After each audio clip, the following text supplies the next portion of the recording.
Thank you, Mr. Speaker, and I thank the Prime Minister for a copy of the statement before we met here this afternoon. We're in an extremely serious and unprecedented situation. The government has lost control of events and is in complete disarray. It's been evident for weeks that the Prime Minister's deal did not have the confidence of this House. Yet she ploughed on regardless, reiterating this is the only deal available. Can she be clear with the House? Is she seeking changes to the deal or mere reassurances? Does she therefore accept the statement from the European Commission at lunchtime saying that it was the only deal possible, we will not renegotiate, our position has not changed? Ireland's Taoiseach, Leo Varadkar, has said it is not possible to renegotiate the Irish border backstop, stating that it was the Prime Minister's own red lines that made the backstop necessary. Exactly. So can the Prime Minister be clear? Is she now ready to drop further red lines in order to make progress? Mr. Speaker, can the Prime Minister confirm that the deal presented to this House is not off the table but will be represented with a few assurances? Bringing back the same botched deal either next week or in January, and can she be clear on the timing, will not change its fundamental flaws and deeply held objections right across this House, which go far wider than the backstop alone.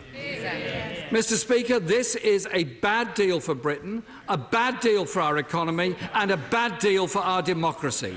Our country deserves better than this. The deal damages our economy, and it isn't just the opposition saying that. The government's own analysis shows this deal would make us worse off. If the Prime Minister cannot be clear that she can and will renegotiate a deal, then she must make way.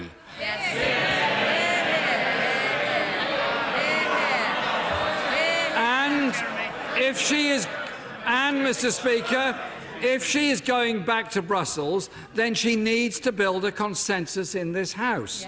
And since it appears business has changed for the next 2 days, then it seems not only possible but necessary that this House debates the negotiating mandate that the Prime Minister takes to Brussels. There is no point at all in this Prime Minister bringing back the same deal again, which clearly is not supported by this House. Mr. Speaker, we've endured 2 years of shambolic negotiations, red lines which have been boldly announced then cast aside.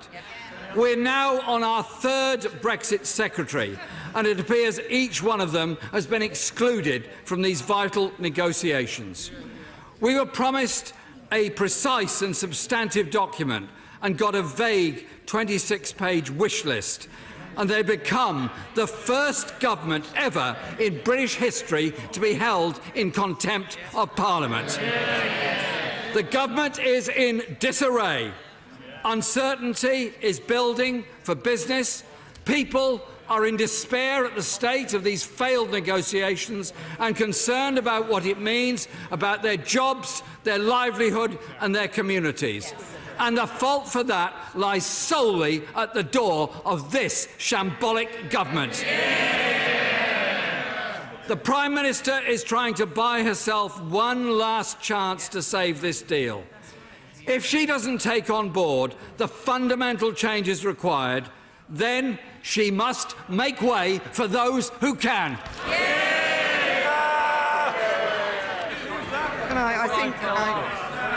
I hope I can respond fairly briefly to the Right Honourable Gentleman. The Right Honourable Gentleman appeared to argue, on one hand, that it wasn't possible to change the deal because the EU had said this was the only deal, and on the other hand, that the only thing he would accept was the deal being renegotiated. No, the Right Honourable Gentleman quoted the European Union as saying this was the only deal, and then goes on to say that the whole deal needs to be renegotiated. This is the fundamental question that members of this House have to ask themselves is whether they wish to deliver Brexit and honour the result of the referendum. If you wish to all the analysis shows that if you wish to deliver Brexit, if you wish to honour the result of the referendum, then the deal that does that, that best protects jobs and our economy, is the deal that is on the government has put forward. That everybody will have his or her chance, but the questions have been put and the answers must similarly be heard. The Prime Minister.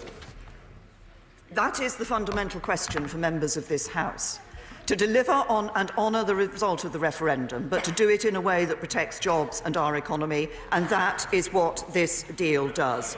The Right Honourable Gentleman talks about a number of issues. He wants to be in the customs union such that free movement would have to, and the single market and free movement would have to be accepted. He refuses to accept that any deal requires a backstop, because that's our commitment to the people of Northern Ireland. He claims he wants to negotiate trade deals, yet wants to be in the customs union, fully in the customs union, that will not enable us to negotiate those trade deals. And finally, he says about the uncertainty, for British business.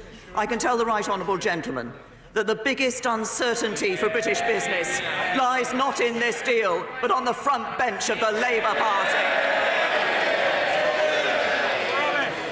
Order.